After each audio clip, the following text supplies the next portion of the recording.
go time.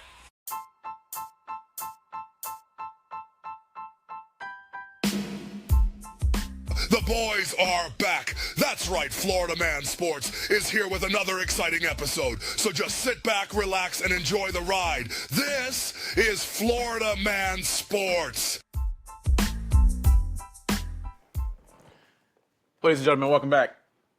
Florida Man Sports. Let's go. Now, 2025 draft special. Chris, obviously, we just witnessed a very interesting NFL draft. Yes. Now, it happened a couple of days ago. There's a lot of things we want to get to. Obviously, you want to go over what we feel our Florida teams did. But before we get there, we have to discuss the situation with your boy, Shadour Sanders. Now, Shadour Sanders was projected to go, first round. Early on, he was a possible number one overall, but surely at top 10 or top 20 for sure. Right. Drops all the way to the fifth round. There's so much nonsense surrounding all that. I just wanted to get what's your take on this whole Shadour Sanders situation right now? Yeah, absolutely. Florida Man Sports, we are streaming on all major platforms. Please like, share, subscribe where you like to listen. Look, short and sweet. I don't know which route we're going to go, Johnny, but I'm going to tell you this. Florida Man Sports, my take on it is this has nothing to do with racism. This has nothing. I don't want us to start playing the race card. This guy went and he had his what is it? His rookie camp, not his rookie camp, his Pro Bowl, well, not Pro Bowl. Are you talking about when he invited the NFL? Yeah, what is that? What is that? Yeah. His own personal combine? Yeah, his own personal combine. And when he did that, you and I spoke about how he raised his stock. He really did. And I stand by that. I still at that point would not have taken him in the first round. Definitely a second round talent. Then he opens his mouth. It's really that simple. He opens his mouth. And for those of you who want to say that it's the race card, let me be very clear. Teams like the Browns, teams like the Giants, they don't waste millions of dollars flying people out there to see this guy, break bread with him, get to know him at an intimate level, to not draft him. So even if he improved, it's like he improved his stock during that training, and then he took 4 steps backwards when he opens his mouth. And I don't want to hear this thing about, oh, well, it's our culture for me to act this way. No, stop it. Look at Cam Ward. Look at all the videos between Ward and Sanders, 2 young black men. We should be talking about celebrating Cam Ward, a black man who got drafted in the first round, and not make it about race. It's about his attitude. What are your thoughts? Well, I mean, it's clear to me, there's a lot of speculation, obviously, but it's pretty clear that this guy completely botched every interview he had with every single team. Right. The problem is that Sanders went about the approach his father did. So his father, one of the greatest, of all time, when he was getting drafted during that time, there were certain teams that were drafting like 7th or 8th that would ask him to come work out for them. And he would say, no, I'm not getting drafted that low. Don't worry about it. I'm not going to work out for you. That's a good point. Now, he's that guy. So he tried to bring that same level of arrogance. There's a difference between confidence and arrogance. And most NFL executives, GMs, they don't see Shadour Sanders as being that good. I'm sorry, they don't see him as that good. So, but for you to have that type of arrogance, you need to back it up. There's something called earned arrogance, and in professional sports, where it's like, yeah, I don't like it. We like our athletes to be humble, to be grateful. They're playing a sport that's paying them millions of dollars. So you want them to be grateful for it, enjoy it, have fun with it. Don't come up with some prick and arrogant prick. But some do, and we still reward them because they're that good. There's always LTs. There's always, those type of players that are just so arrogant and in your face, but they're so good we just deal with it. You haven't earned anything. You came to Colorado. You didn't win the conference. You barely had a 500 record. Yes, you improved the culture there. I think much more had to do with Travis Hunter and that culture in Colorado and changing things around. But obviously you had a big part because you're a quarterback. This is a quarterback league.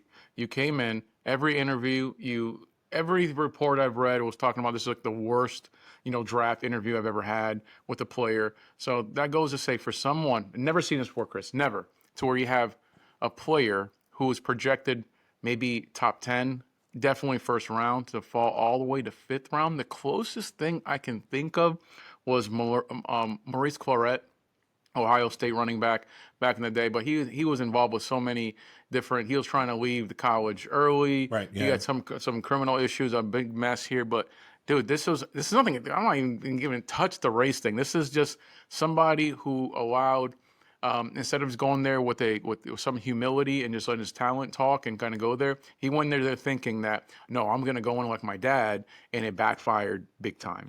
Yeah, speaking of his dad, and I mean, again, all respect for the Sanders family. This is not somebody here trying to bring somebody down in any way, stretch, or form. But let's be real. Who was his agent? Was it Drew? It was his dad, who's the only person that was the quote unquote communication. His dad's the agent? Yeah, he was the communication. There was no agent. So in other words, when you're slipping in the second, third round, that agent is there to pull out feelers, have conversations. That wasn't there. So again, you set yourself up for failure. I mean, there's just no other way about it. And ultimately, this previous drafts, you look at injuries and you look at the floor and the ceiling and the talent that you have. Now, because the NIL deals, now they're looking at the third bucket, which is, do you love the game of football? And I'm sure that he does. And the talent is there. But if you don't love the game of football and you're talking about making a rap video, making a rap song with the guy who's trying to get the number 1 pick in Cam Ward, this is what happens. So again, please don't make it about race. You have nobody to blame for yourself. And I still want you to be successful. So I hope that he goes out there. I hope this is a humbling effect. And I hope that he can become a starter at one point and be successful, because the tools are there. Just put the pride down. Well, he has no choice but to go ahead and just try to make this work. Unfortunately for him, he's in the most difficult position. You're getting drafted by the Cleveland Browns. Cleveland Browns have, 5 quarterbacks? Yeah, right now? it's a messy situation. It's like, all right, bro, if you can, listen, respect to you. If you want to start your story, this is a story. This is a way to start. This is quite an origin story.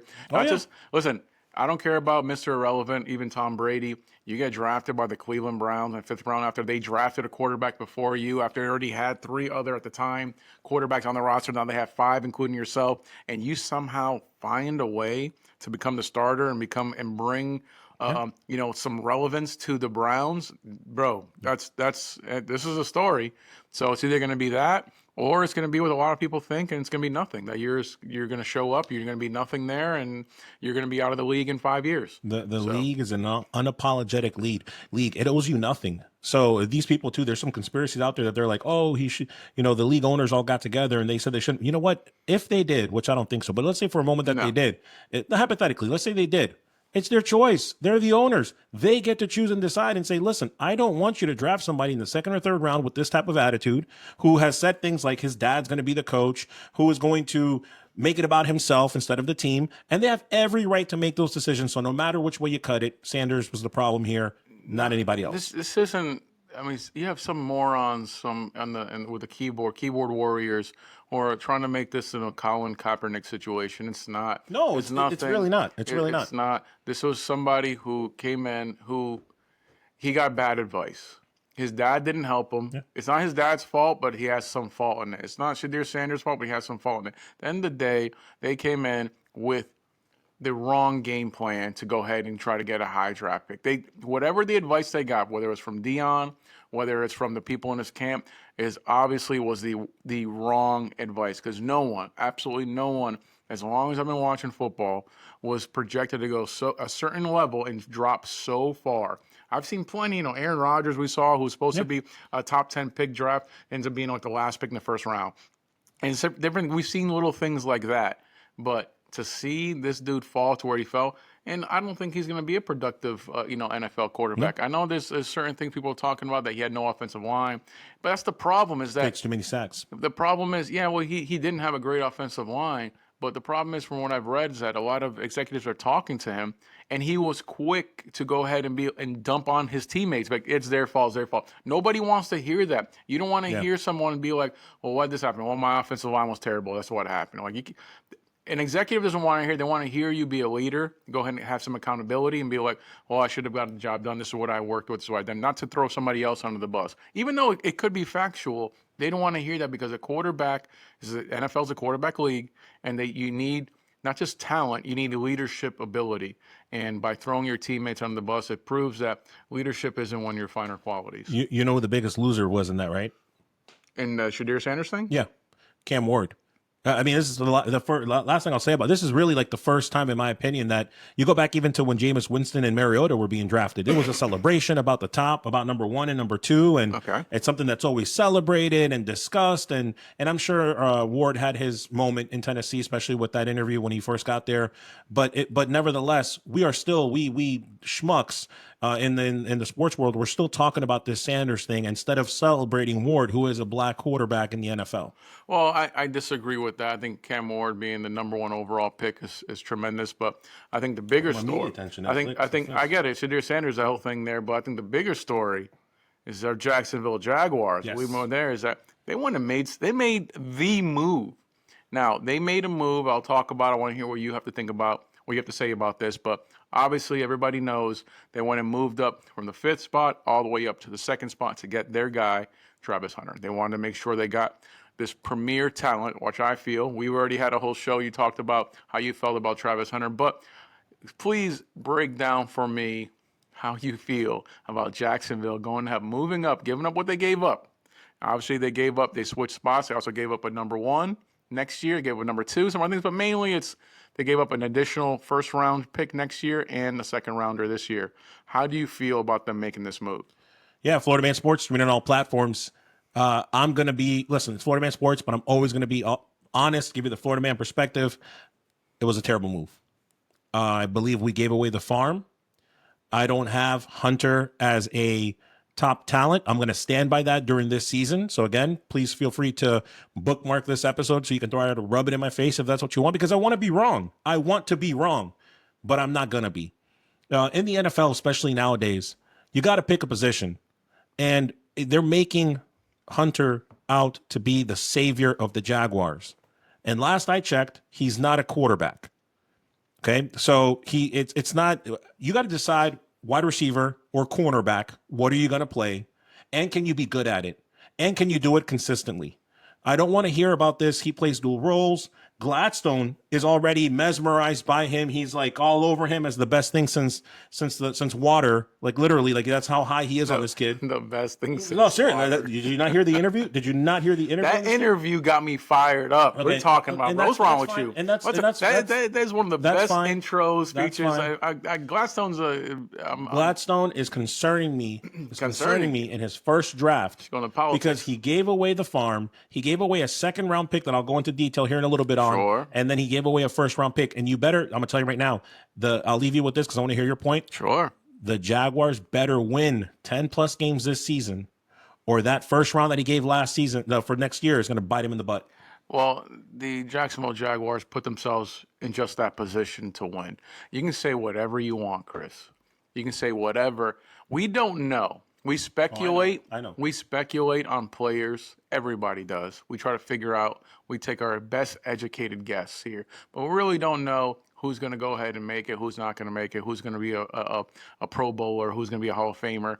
We don't really know. Ryan Leaf was supposed to be amazing. He was a joke. There's a lot of players like that were supposed to. Jamarcus Russell, the number 1 overall, amazing player. Jeff George. The list goes on and on. We don't know. But for the Jacksonville Jaguars to say, you know what? They made the move. They made the move of the draft. What move? They made the move of the draft. What move? Okay, you want to sit here and say they have their quarterback. They haven't given them the weapons. We've talked about what Jacksonville needed to do. They needed to go ahead and get a quality wide receiver. They needed to improve their secondary. They did that with one player. And you can sit here and hate on this kid and be like, no, he's not going to be able to do both. Yeah, listen, Gladstone made me believe that he can. And for me, it's like, you know what? He can do it. That's this terrible. Kid, that introduction, you want to hate on it all you want. 32-year-old GM changed your mind. That introduction, no, it's not changed my mind. Okay. I'm been high on Travis Hunter. You're the one that's want to hate on this kid and be like, I don't want to hate on him. No, I'm being honest. No, he's not going to do it. Why he is can't do honesty it. considered hating? No, because you've never seen something before. It's because you've never seen it before. It's mean it can happen. If you had told me the year before Ohtani came to the Major League Baseball that this guy's going to come in and pitch, be a dominant pitcher, and be one of the best hitters, I would have been skeptical, but it wouldn't have been like an impossibility for you. You're like, this is impossible. It's never going to happen. I'm like, no, I didn't think it would happen in college football. But when I saw it in college football and I saw this kid win the Heisman by playing essentially every snap of the entire game and feel like he was good. Like, all right, he wasn't tired. This guy is different. So regardless if how it works out or it doesn't work out, I respect the Jacksonville Jaguars for making the move. Don't do that, Johnny. They No. made the move. They did something. Okay. The people are talking. This is the type of move that a team like the Dallas Cowboys used to make. Nobody's talking about Dallas. They're boring. Nobody's talking about Jacksonville. They got a name for made draft, the move. by the way. Okay, so look, real quick. This is NFL.com, not me. This is the weaknesses for Travis Hunter. There's a bunch of them, but I only picked 5. Hear these out, NFL. Okay. Rarely challenged by NFL caliber receiving talent in 24. Must prove he can compete again at a higher weight class. As a receiver, has snaps where he gets mauled by press coverage. Last one I'll read. Cruise control routes won't tilt or fool NFL cornerbacks. Those are real problems on offense and on defense, and you want this guy to be a hybrid. Stop it. I'm going to tell you one last thing on Hunter, since now we want to go in detail, because it's not that I'm hating. I want the Jaguars to be successful, Johnny. I want us to win, and I want Hunter to be successful. So, number one, pick a position, which I think it should be CB, not wide receiver. Number one. He's going to do both. He made it very clear. Okay, number two, when you look at the resume, and this is not a gotcha. I'm going to answer you. Okay, but in 2022, Johnny, at Jackson State, he had 2 interceptions. In 23, the year before the Heisman, he had 3 interceptions and 5 touchdowns receiving. Then he had the prolific year that he had last year, and now he's a Heisman winner. So, so for me, what's your point? That I would never, Gladstone, ever grab on this hybrid type of person and sell the farm, give my second round pick, give a first the previous year. Sell the farm is a huge exaggeration. I would not be doing that to justify and to put the poor guy Hunter. When I heard Gladstone say what he said at his press conference, I was like, poor guy. These expectations that you're giving for this guy, just stop it. And now I'm going to finish up with this draft because the Jaguars obviously had other players that they picked up. But the problem is, Johnny, when you pick up Hunter and when you give up what you give for him, then what were you supposed to do in the second round? Now you don't have that pick, right? Okay. What were the needs initially, Johnny? What were the needs that we were talking about? It was wide receiver. It was defensive tackle that they needed. They still do. They still do. The draft is done and they still do.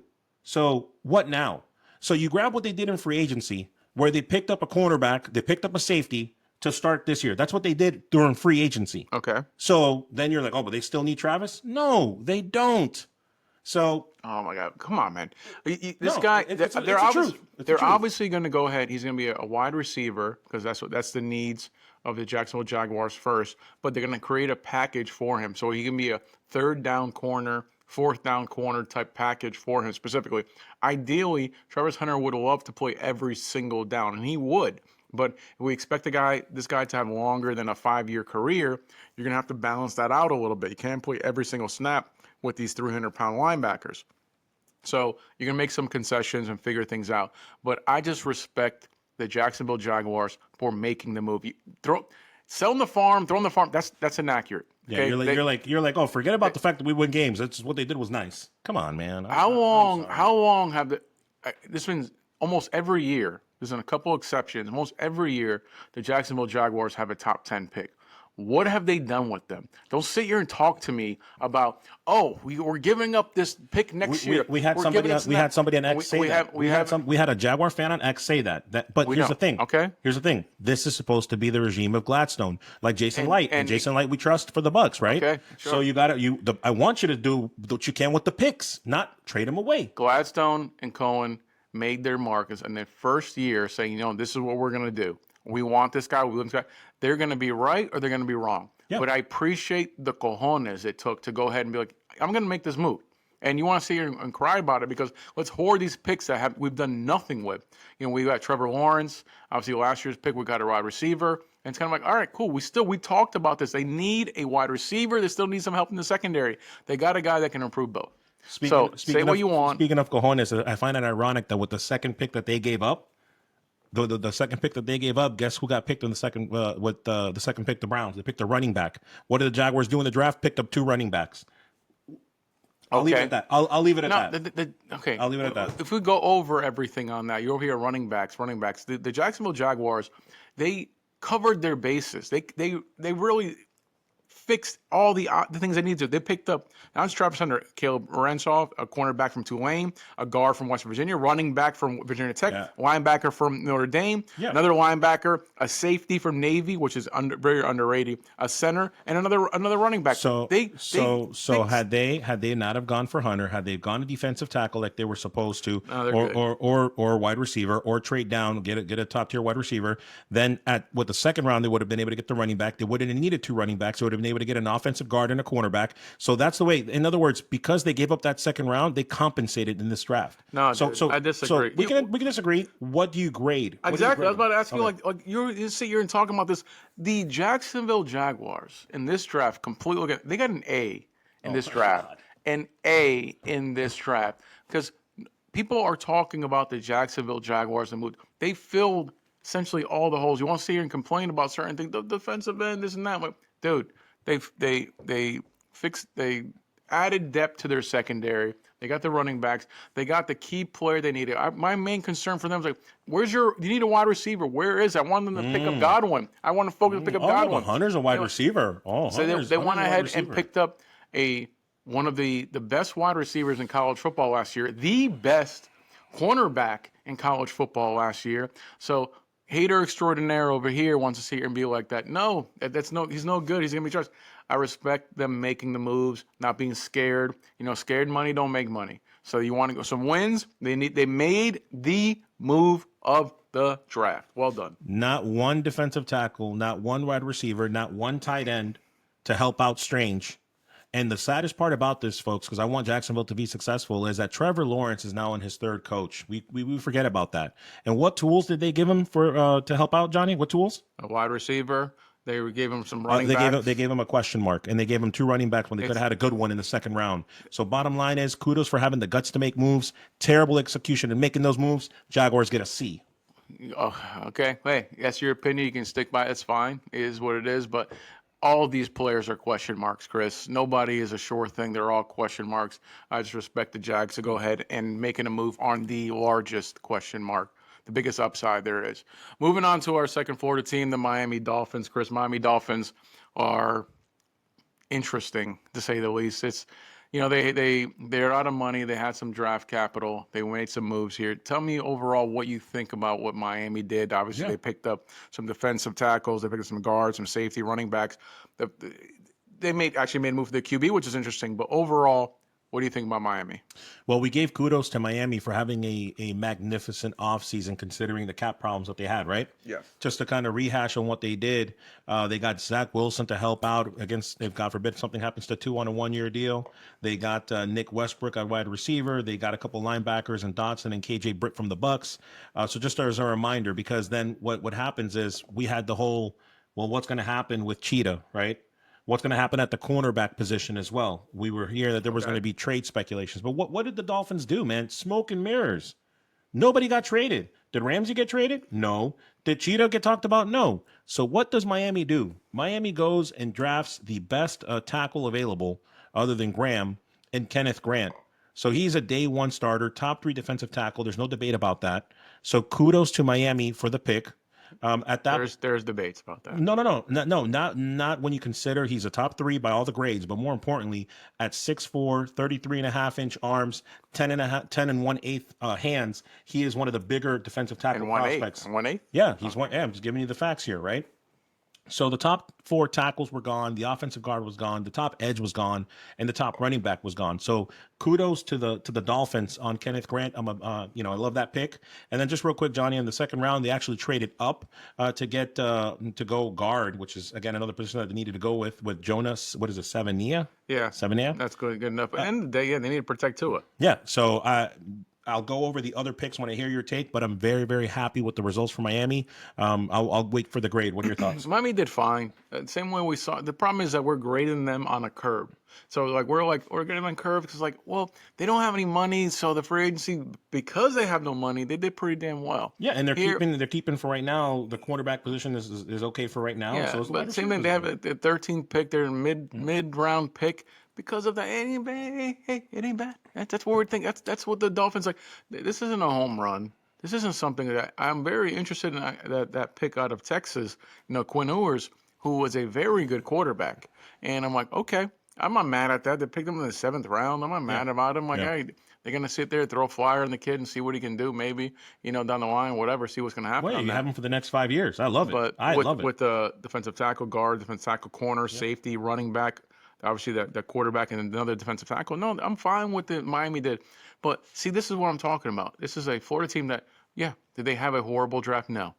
Did they do what, a decent draft based on their position? Remember that we both agreed that we believed that Miami was just a few injuries away last year from doing well. I mean, it was 9 wins. So it's a few injuries. The main injury is with their quarterback. Right. So I think they're still going to trade Jalen Ramsey. Jalen Ramsey will be traded.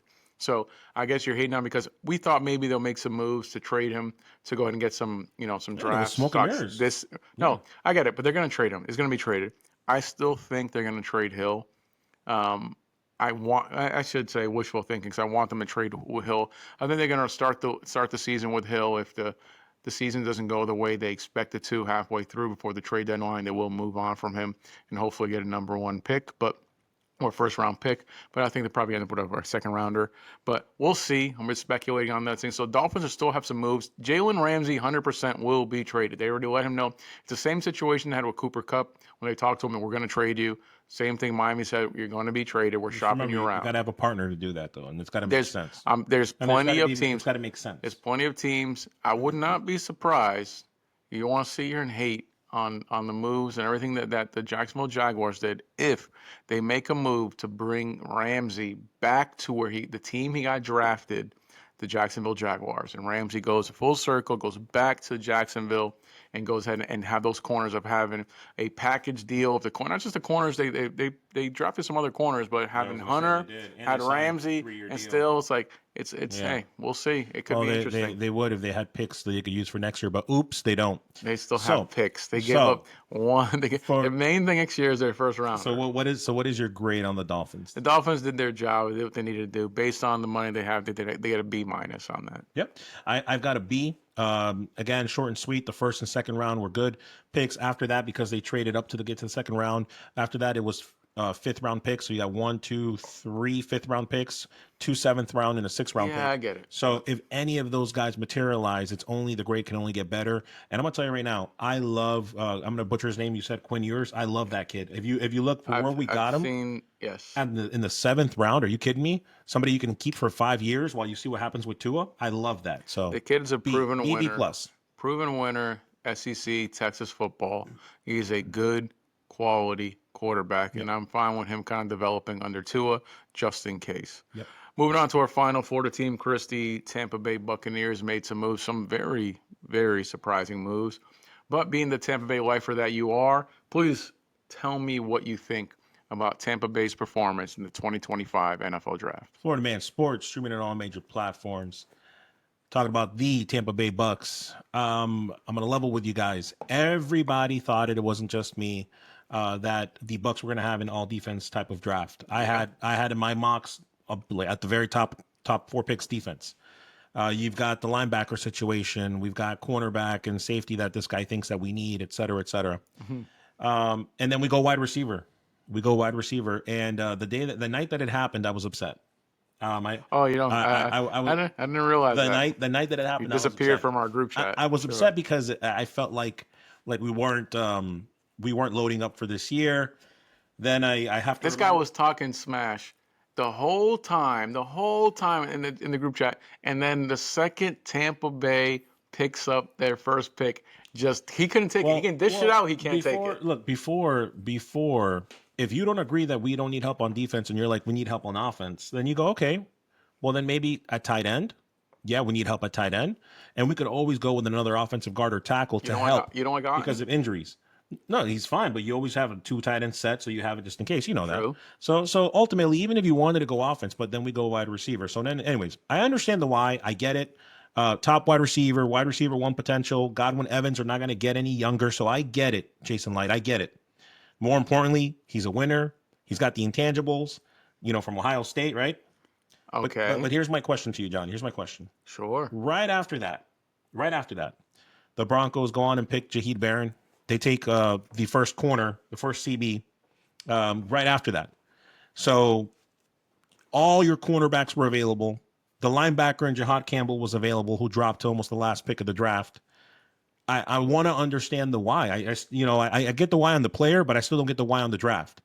And if you wanted somebody from Ohio State, if you wanted a winner, Donovan Jackson, the guard, one of the top guard, was still available at that point, and you could have picked him and really addressed the offensive line for a long time to come. So I'll wait for my grade. I'm perplexed as a diehard Buck fan of our picks. And there's a part of me that wants to trust Jason Light, and there's a part of me that's just, what are we doing to help out Baker Mayfield get to the Super Bowl?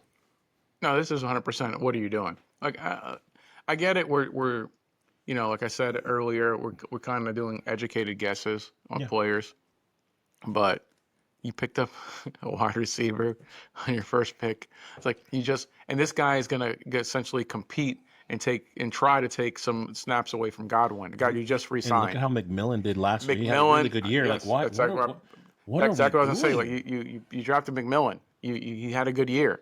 So you picked up another guy that's just going to take this. The move doesn't make any damn sense. You have Palmer, Shepard behind him. And I've seen enough of this kid from Ohio State to be like, yeah, he was pretty good.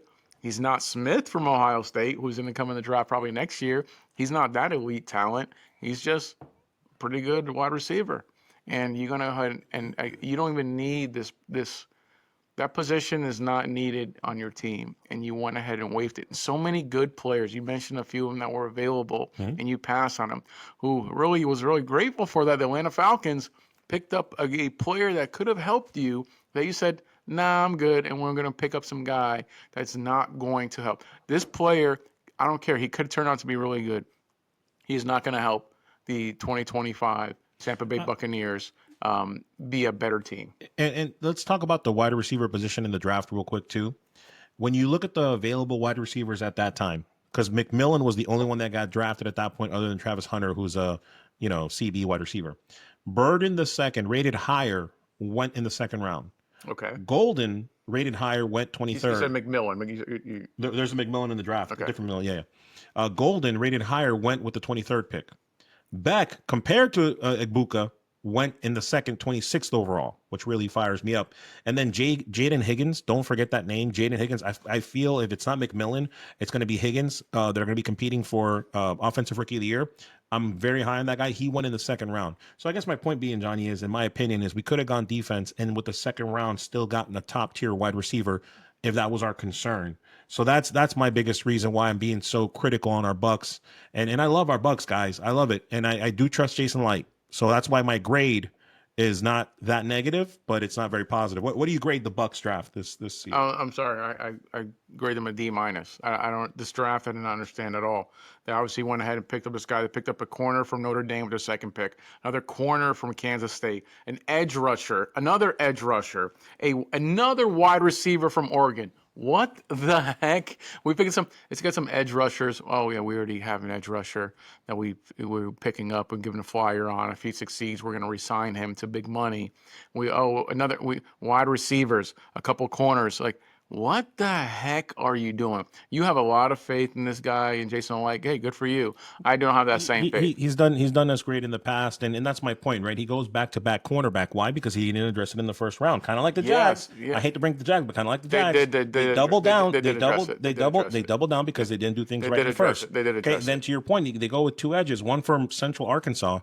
So again, the only value pick I see, to your point, is actually in the 7th round, Tez Johnson. That's like the kid from Oregon. That's going to be like a ready to go special teams day one kind of guy. So for the value, it's there. You can say whatever. The value's there if you didn't waste your first round draft pick on a wide receiver. But exactly. The values, you wipe your butt with that value because the value's gone as soon as you wasted that position draft on the first round pick. So if you had picked up that guy, which you were going to, with that at the very end there, it's okay, cool. Hey, good job. You saw what you already got from McMillan. You saw your quarter, and you're able to pick up this kid from Oregon, outstanding job. You would have got an A+ for that particular Well, draft I was going to pick. grade him. I was going to grade us a C, but now I'm going to give us a B- because he went so low. No, it's because ridiculous. I trust Jason Light. It's a solid it's C, nonsense. You know, solid C if we can stay healthy. you are completely scratching your head, No. trying That we to can stay figure this thing healthy, out and I here. hope and I pray, Johnny. I hope and I pray that the offensive line stays healthy, because if it doesn't, you know that you're going to be hearing about it from me all year about how I said I told you we should have added some depth at the offensive guard position. So we'll see how that goes. Okay, you can say that, do whatever you want to do, but the Tampa Bay Buccaneers completely dropped the ball in this draft. It's just one of the worst drafts I've seen from any team. Worse than the Jaguars? Me and you are different towards like the Jaguars. I'm rating essentially, I'm rating an A on this. The Jaguars, they went for it. You know, they did pick up a lot of the needs they needed to. They went for it. You're hating on them because they went ahead and, oh my God, they went ahead and gave up a first rounder next year, a second round this year. Oh, I can't believe it. But you're perfectly fine with the Tampa Bay Buccaneers essentially throwing away their first pick. That's what they did. They won their first round pick. They went ahead and picked up a wide receiver that's not going to help them.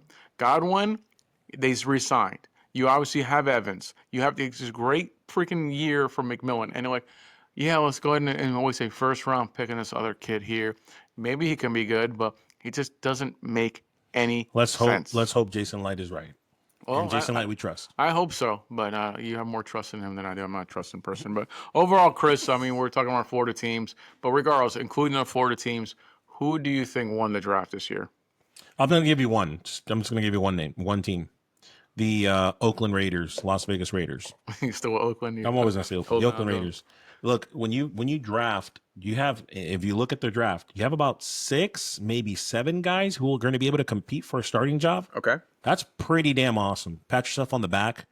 When you besides drafting the number 1 running back, wide receiver Jack Beck, he's going to be starting. At cornerback, Darian Porter is going to compete. Caleb Rogers, the guy from Texas Tech, is going to compete. Charles Grant being 99 third round, that's going to be a steal for them as well. That's the guy from William and Mary. I told you he was going to get drafted. Uh-huh. The steal I have got that round 6 is J.J. Pegas, I think is from Mississippi, the defensive tackle. That's another guy that's going to be able to compete week 1. So for me, it's the Raiders. And, kudos to them in general.